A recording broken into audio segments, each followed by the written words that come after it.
Se perguntarmos aos alunos na sala de aula, qualquer sala de aula, qual a matéria de que vocês gostam mais? Com certeza, poucos dirão matemática. Por que será que essa ciência tão importante no cotidiano é tão assustadora? Conosco aqui no Cidadania o professor Raimundo Bastos, da Universidade de Brasília. Ele propõe uma nova forma mais atraente de ensinar e aprender a matemática. Seja bem-vindo, professor. Olá, bom dia. Professor, estamos aqui diante de um problema, né? Eu queria que o senhor falasse da sua relação com a matemática. Você que é professor, você, né? Professor adjunto da Universidade de Brasília, pós-doutorado, professor de álgebra na cadeira de matemática, correto? Sim, tudo correto. Então, pesquisador, conte a sua relação com a matemática desde os bancos da escola. Sempre foi apaixonado ou já teve Essa pergunta é interessante.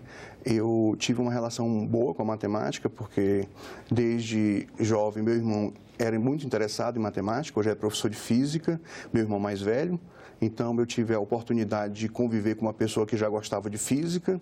Então fui estudando, fiz Olimpíadas de matemática, astronomia, física. Ainda lá no Ceará, que é o seu estado de origem? Exatamente. Eu comecei lá no Ceará, na cidade...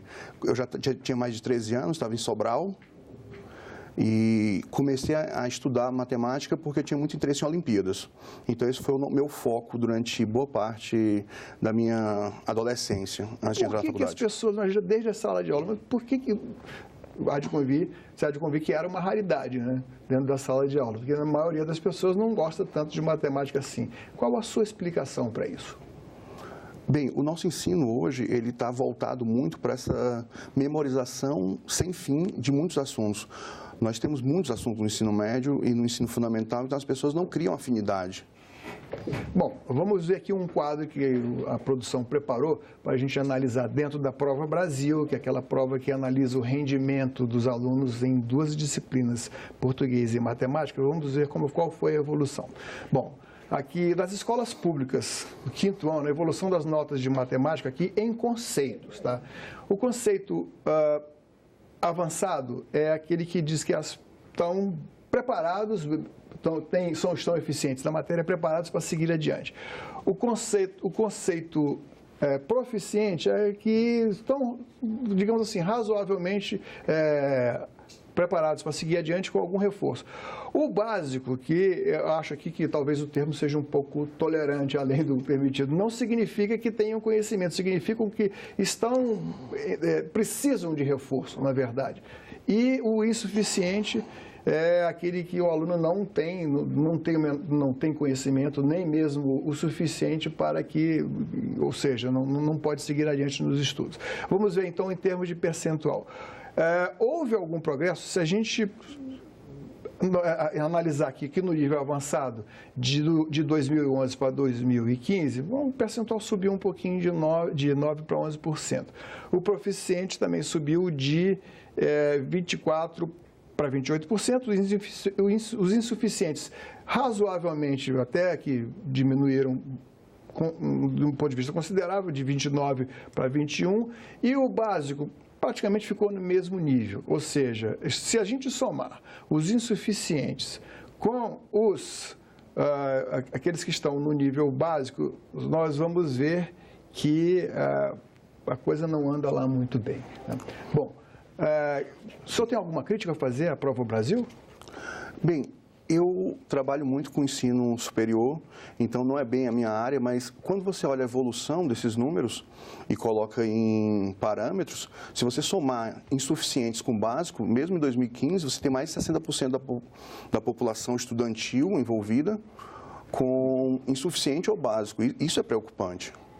Porque quando você analisa esses parâmetros, você diz, olha, nossos alunos não estão aprendendo o suficiente, ou então, pelo menos, para se tornar proficientes, vamos colocar assim. Você ensina alunos que vão ensinar na sala de aula, né? Que recado é dado a esses alunos quando a gente vê que há uma grande dificuldade no aprendizado? Essa é uma pergunta, é uma das questões importantes. deve ser colocada, nós colocamos isso. Em Brasília, nós temos o... Agora vamos falar um pouco da nossa cidade atual hoje. Eu não estou mais no Ceará, estou aqui. Hoje, Brasília, você tem vários programas.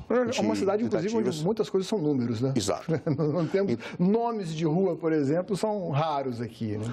Exato. Então, aqui em Brasília, as pessoas, geralmente, quando um aluno vai fazer uma dissertação, por exemplo, nesses programas tipo Profmat ou mestrado acadêmico mesmo, e vai se tornar professor depois, você se depara com situações que Brasília tem muitos números. Então, você fala, olha, você tem que incentivar essa possibilidade, essa bússola natural dos alunos, esse amor aos números, através da arquitetura, através da beleza de Brasília. Porque Brasília, como você mesmo falou, tem... Tudo são números em Brasília. Qual a sua definição de matemática? Porque a matemática está na vida, né? Talvez o olhar da pessoa não esteja educado para perceber como a matemática está presente em toda a nossa vivência no cotidiano do aluno, então. E com aquela visão de que, bom, você vai ter que lidar agora com algo para o qual você vai ter que dar respostas precisas. E nem mesmo a matemática, às vezes, é tão precisa assim, né? Enfim, mas o que eu pergunto é o seguinte: como reeducar o professor que vai ensinar o aluno para que ele abra os olhos de quem precisa aprender uma ferramenta que é a matemática? Bem, todas essas questões são importantíssimas e, nessa perspectiva, o professor tem que entender que a matemática interage com as outras áreas naturalmente, do ponto de vista. Nós estamos em Brasília, então nós temos aspectos geográficos, você pode analisar, você pode estudar questões naturais da organização de Brasília. Então, naturalmente, Brasília parece um plano cartesiano, então parece com matemática. Você pode brincar, fazer brincadeiras, criar jogos para os alunos se divertirem, tipo jogos para você descobrir, numa perspectiva tipo plano cartesiano, marcar pontos e se deslocar. Isso é natural, mas as pessoas simplesmente esquecem Brasília, no sentido bem, eu estou falando localmente, mas Brasília tem todas essa aparência matemática que você pode abordar em sala de aula. Mas, assim, a perspectiva do professor na sala de aula, ela independe também de estar numa cidade como Brasília, que é bastante cartesiana, né? Tem um formato de um avião, o traçado dela é bem sui generis, tem a característica de estar a 1.000 e poucos metros acima do mar, tem todo o plano bem desenhado, mas como aplicar a matemática numa cidade em que não seja tão... não obedeça a um planejamento urbano como Brasília? Quando você tem uma situação dessas, isso é interessante. Você pode usar estatística, por exemplo, são coisas importantes, compilar números da própria cidade e fazer uma análise qualitativa e quantitativa da cidade a partir dos números oferecidos por IBGE, por exemplo. Então, você tem como despertar a matemática através da análise de dados, simplesmente. Hoje em dia, nós somos bombardeados constantemente pelo número sem fim de dados. Então, acho que o professor de matemática tem que ser a pessoa que tem que começar a orientar para explicar como funciona esse armazenamento, por exemplo, como funciona o Google, como funciona a estatística, como você analisar os dados, como você lê o mundo. Na verdade, é ensinar o aluno, aí já há um intermediário entre a sua intervenção e a sala de aula, que é o seu aluno. O seu aluno é o aluno lá da universidade que vai enfrentar depois as grandes dificuldades na sala de aula. Bom, de que maneira a informática e os instrumentos que temos hoje à disposição, vamos falar, claro, o celular que mudou a vida de todo mundo, está na mão de todo mundo, né? Isso pode facilitar o aprendizado da matemática. Ou dificultar também, porque o celular às vezes raciocina por nós, né? O celular, na verdade, é uma ferramenta que hoje não é mais possível você negá-la. É necessário você incluí-la de alguma forma, incluindo APs ou alguma ferramenta dessa natureza. APs são os aplicativos, são os aplicativos, desculpe o termo, mas... Quando você tem aplicativos bons de matemática, nós demandamos de uma criação boa de vários aplicativos, porque, na verdade, o ensino carece de evoluir junto com os aplicativos, junto com a internet e junto com os computadores. E o celular está se tornando uma coisa quase dentro do ser humano. Então, você precisa ter o celular sempre próximo, mas como ferramenta, porque senão as coisas desandam um pouco. Bom, quando a gente, vou falar aqui como vou voltar aos meus bancos de escola, quando eu era aluno, e eu me lembro que eu gostava muito de fazer regra de 3. Se essa quantidade está para tanto, quanto eu vou precisar para tanto. Mas quando a coisa chega lá cosseno, seno, cosseno, ângulos e tal, ou mesmo equação de segundo grau, era um pouco difícil no ensino tradicional tornar esses itens da matéria interessantes. O senhor propõe alguma novidade nisso aí? Porque a gente aprendia também decorando, né, fórmulas, né? E isso, segundo o conceito da moderna pedagogia, está errado, né? Bem, nós temos que ter muito cuidado. Quando eu falei eu não disse que era contra a memorização, mas a memorização sem fim é que é o problema. Quando você analisa essa situação que você me falou, eu proponho novas. Olha, nós devemos criar atividades. Isso é um processo que envolve também todo um momento. Você precisa, a cada momento, de criar novas possibilidades. Isso envolve todo mundo. Mas se as pessoas não aplicarem, simplesmente isso não tem muita... Na verdade, é ensinar a raciocinar. Exato. Você tem que saber onde está a informação, mas você tem que saber buscá-la. Porque essa é a grande questão. Nós hoje passamos por esse momento atípico de que as pessoas sabem onde está, mas não buscam. Ou tem uma certa, digamos assim, como chega tudo à mão, assim, de imediato, não questionam, né? Isso, inclusive, tem em outros campos do conhecimento, na própria vida é muito importante saber discernir de onde veio essa informação e tudo. O senhor acha que sair da sala de aula, em termos de o professor de matemática, levar o aluno para o campo, e é interessante para digamos assim, desenvolver esse raciocínio dentro da matemática, desenvolver a curiosidade e tornar a matéria mais atraente? Bem, você tem que levar em conta que não deve levar somente matemática para fora da escola, mas sim todas as áreas em conjunto e ver Mas a matemática é o patinho feio do negócio, né? Porque é aquela que menos atrai, enfim, nem todos têm aquela relação com a matéria como o senhor teve, né? Na sua juventude, que hoje continua, que ainda é o jovem. Obrigado. Na verdade, você tem que adicionar, porque vários fatores dentro da matemática e nas outras áreas são permeados com matemática. Então, as explicações e algumas razões de ser podem ser usadas com matemática. Eu acredito nisso em vários locais, se você quiser analisar localmente, mas em todo o Brasil você pode levar.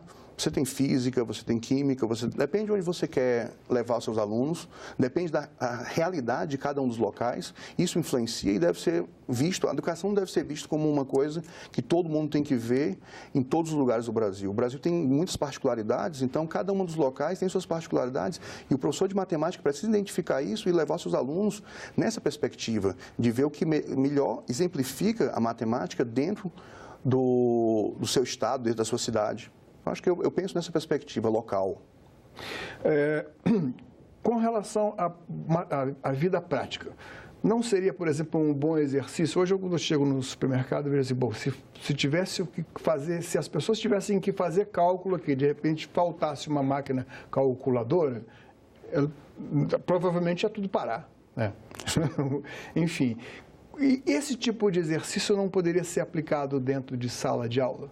Do tipo, desculpe a ousadia de estar propondo algo, raciocinar em termos de números e fazendo com que as pessoas raciocinem sem precisar da máquina. Isso é importante também, né? Sim, as pessoas gostam de chamar essa matemática da feira, que é uma matemática importantíssima, que ela envolve esse raciocínio ou estimar os valores.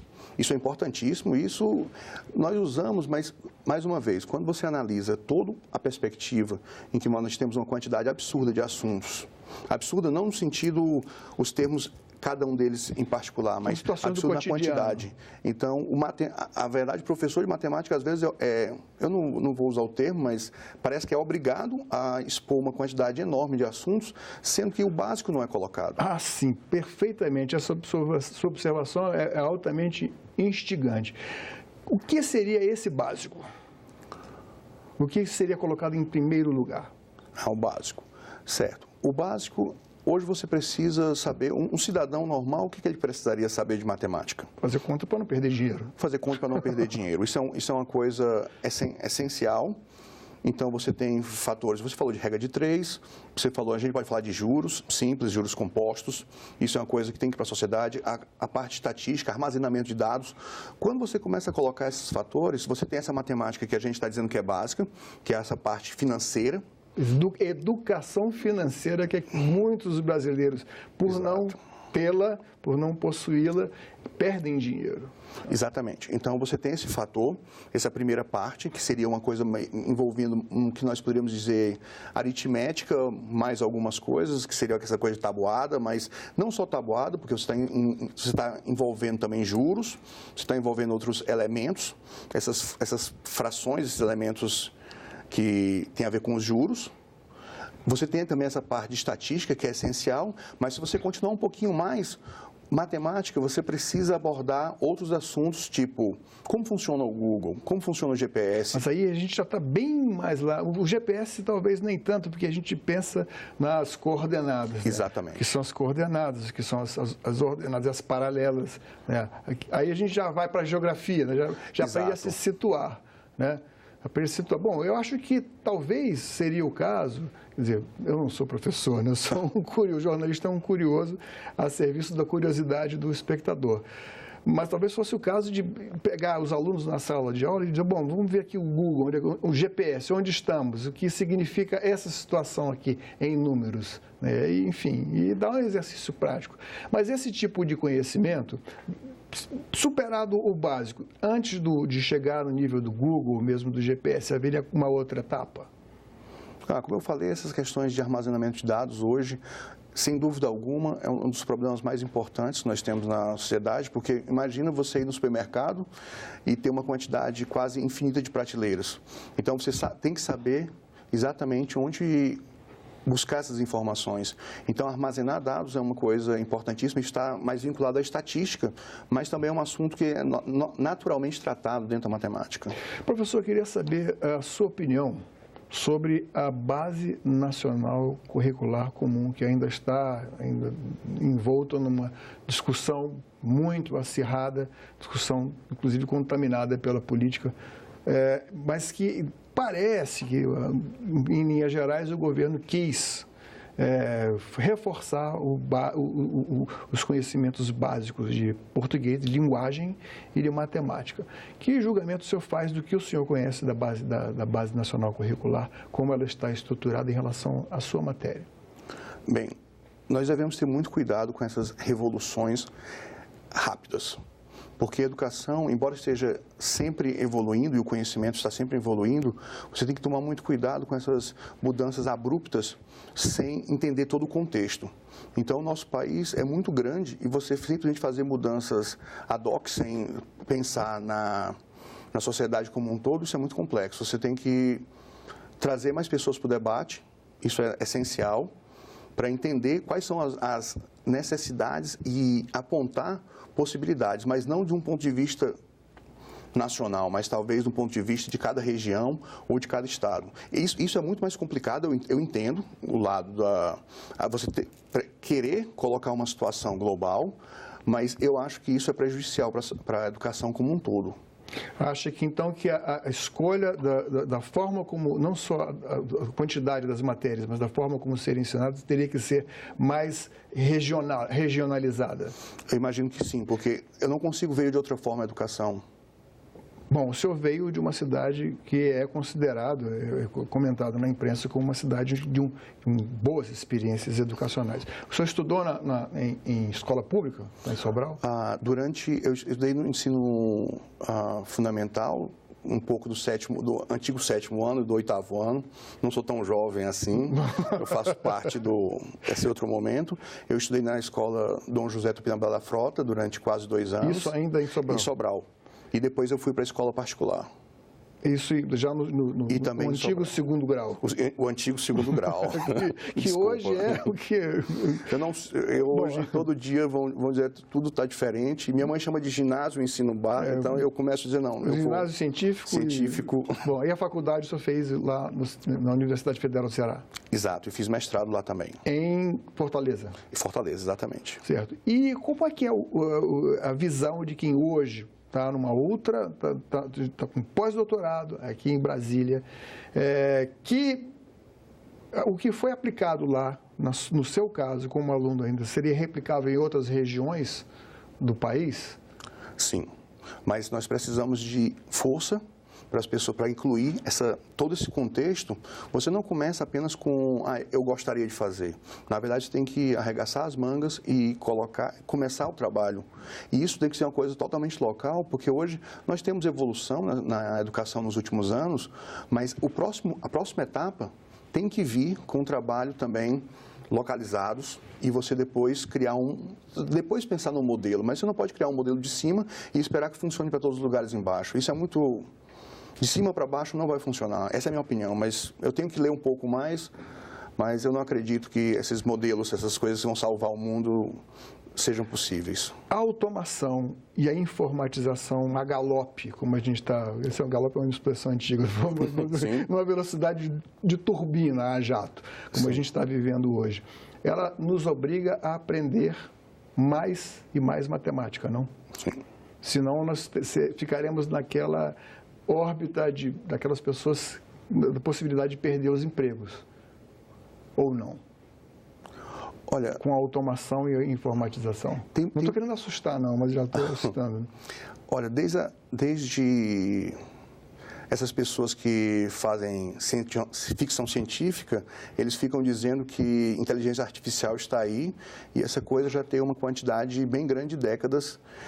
Eu acredito que realmente houve avanços significativos, mas essa situação que as pessoas colocam como automação real, as pessoas um computador fazendo poesia, ou fazendo matemática, ou dando aula, eu não acredito nisso nesse momento e nas próximas 2, 3 décadas, eu não vejo isso como uma possibilidade.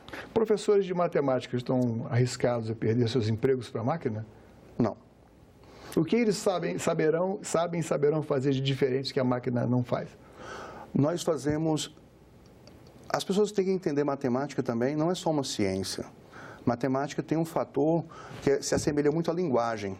Então, matemática meio que permeia as outras áreas porque ela funciona como uma linguagem. Isso já foi falado por Galileu em 1500 e pouco. Então, a matemática hoje, ela ganha ênfase porque nós fazemos teoremas, nós fazemos essa linguagem que seria similar ao que as pessoas, poesia, essas coisas têm que ser... Arte, dramaturgia. Né? A arte criando arte.